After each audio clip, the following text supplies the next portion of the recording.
platform.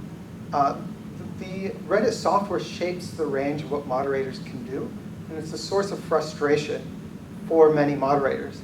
This is a comment by someone who was very active in promoting the Reddit blackout, who pointed out that the ideas they put forward to the company to shape their work, they felt got ignored compared to jokes and other fun features. Reddit employees also support subreddit operations. Victoria was a Reddit employee who supported many of the live Q&As with celebrities and other famous people in the Ask Me Anything subreddit that was at the heart of this controversy that was sparked when Victoria was let go suddenly. And so here's this employee who's doing a lot of work to support the subreddits, and when she's let go, it creates this crisis. So the software, employees, but also as moderators facing the platform form common interest and experience, and sometimes even more oligarchic leadership, they also face pressure and influence from their communities, sometimes towards like ideas of democracy. So here, for example, is a conversation from one of the job boards for Redditors. So if a subreddit is looking for a new moderator, they post an opportunity. Here is a conversation about a religious subreddit. Someone said, I need an impartial moderator who doesn't belong to one of the organizations involved, who doesn't hold a particular view, who needs a certain amount of experience. And the top reply was, actually, we don't want an impartial moderator. People from the subreddit responded very strongly, saying, we put together this three-party system of democracy, and how dare you go to the job board looking for an expert moderator when what we really want is a representative. And in fact, they talked about taking action to get rid of that moderator. But there were also other people in that conversation in this job board saying, I'm completely neutral on this. And I have experience moderating television show conversations, and that makes me feel like I can moderate this contentious discussion about religion. And the outcome of this conversation was that the three-party system was introduced, and they also brought in a more experienced moderator. So we see examples where the software of the system, employees from the platform are shaping what moderators do. They also are contending with community members over exactly how things are run. And sometimes company policies shape how moderators relate to each other and their communities. For example, in an interview with a moderator, talking about a network of subreddits. This is a set of subreddits that share moderators, they share policies, they share common interests. They had this process where people proposing new communities as part of this network could put one forward and be given moderator privileges within this network. But they found that this new set of moderators started doing things that put this older set of moderators' position at risk. They were posting personal information about other people on Reddit. And this older guard of moderators were very worried that the company might delete their communities, might delete their accounts and ban them from the site. So they moved towards more of a top-down structure. So where like Shaw and Hill might say that it's like the length of the community, the complexity of its organization, we also see these like pressures of the policies of the companies shaping like how moderators govern. And I think the clearest example of these two sides pressuring and also how moderators face these two sides comes in the Reddit moderator blackout. 2,278 subreddits joined this blackout. That's and looking at the different slices of the most popular subreddits, many of the most popular ones joined the blackout, and so it cut off a lot of access to the site, to the most popular parts of the site, cutting off advertising revenue, and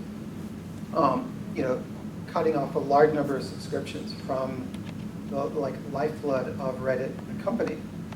And if you went to Reddit during this period, you would see instead of a conversation in a community, you'd see a notice like this. This was the notice posted by the moderators of the Ask Me Anything board, which is where this controversy started. The employee, Victoria, was fundamental to their work, and they initially just said, we're going to have to reorganize, so we're closing up shop for a little while. But in other contexts, for other subreddits, it became a protest. They started talking about the language of solidarity with fellow moderators and demands that they had of the platform. So in this case, penmanship porn is a conversation where people show beautiful photos of penmanship. And this community felt like this crisis was a moment where they could organize with other moderators to make demands of the company. And we see this language of solidarity with other subreddits, with other moderators. This is the automotive subreddit that also chose to join.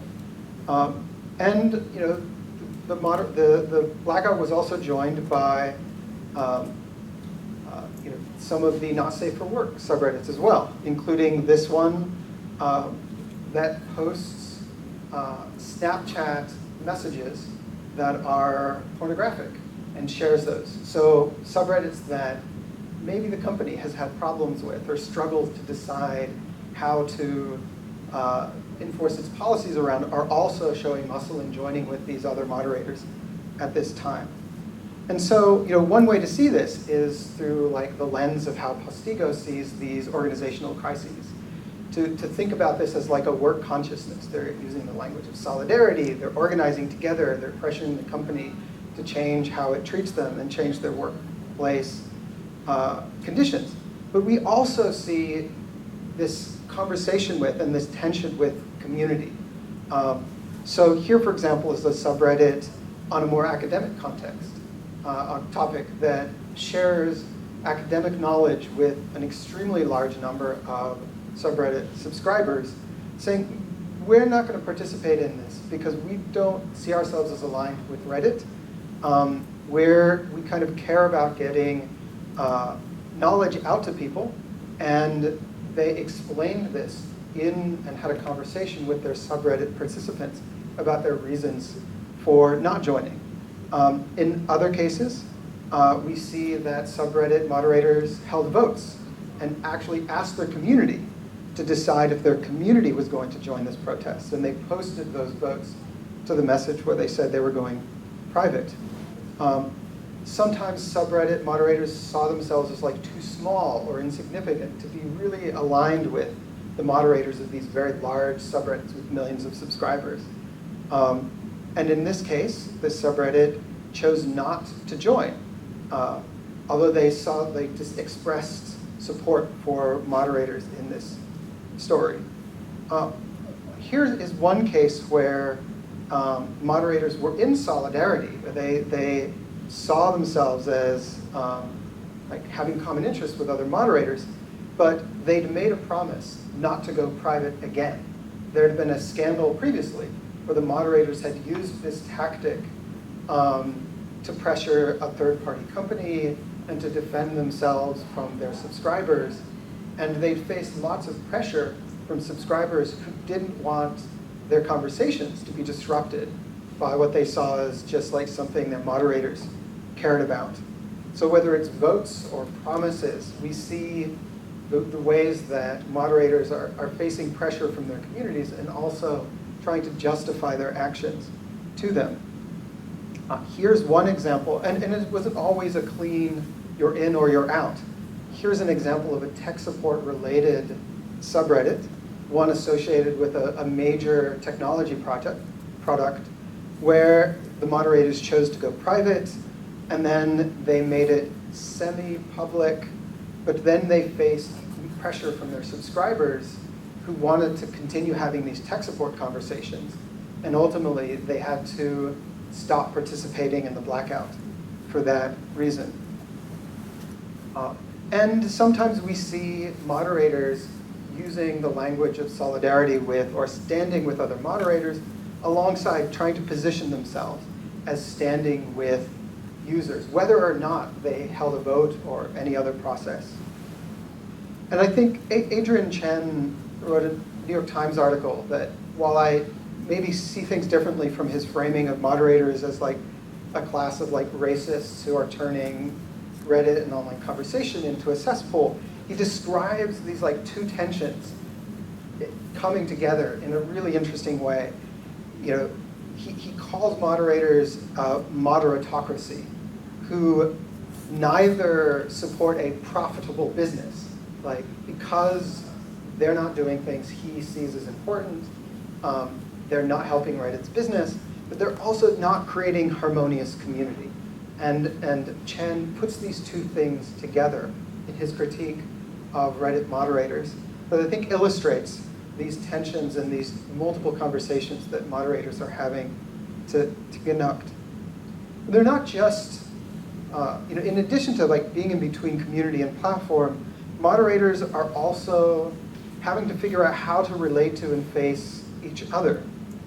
And there are a number of ways that this happens. Firstly, because moderating Reddit is so complex, and there are already so many tools that Reddit provides, that moderators use, job boards and other